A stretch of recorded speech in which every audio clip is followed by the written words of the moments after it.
Welcome to our storytelling journey. Today, we're diving into the art of telling stories and sharing experiences in English.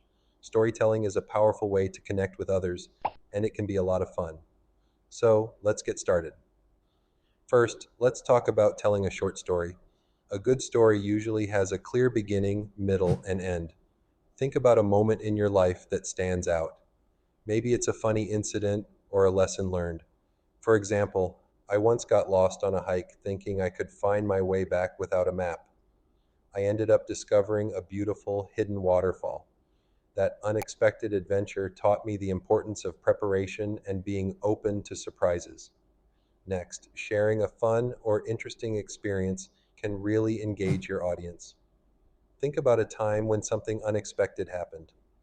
Perhaps you tried a new food that you thought you wouldn't like, but ended up loving it. Describe the flavors, the atmosphere, and how it made you feel. This not only makes your story relatable, but also paints a vivid picture in the listener's mind. Now let's discuss childhood memories. These stories often resonate deeply with people.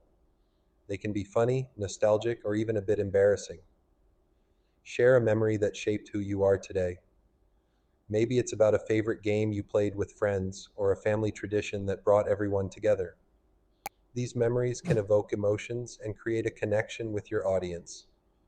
When telling a story, using simple phrases can be very effective. Keep your language clear and straightforward.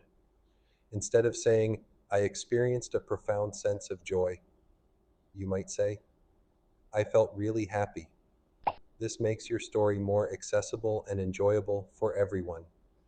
Remember, it's not about using fancy words, it's about sharing your experience in a way that others can understand and appreciate.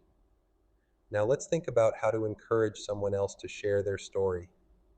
You can ask open ended questions like, what's the most memorable trip you've ever taken? Or, can you tell me about a time you faced a challenge? This invites them to open up and share their experiences, creating a wonderful exchange of stories. As we wrap up, I want to encourage you to practice your storytelling skills. The more you share, the more comfortable you'll become. Remember, every story you tell is a chance to connect with someone new. So, take a moment to reflect on your own experiences and think about how you can share them with others. Keep practicing and don't be afraid to let your personality shine through your stories. You have unique experiences that deserve to be shared. Enjoy the process and happy storytelling.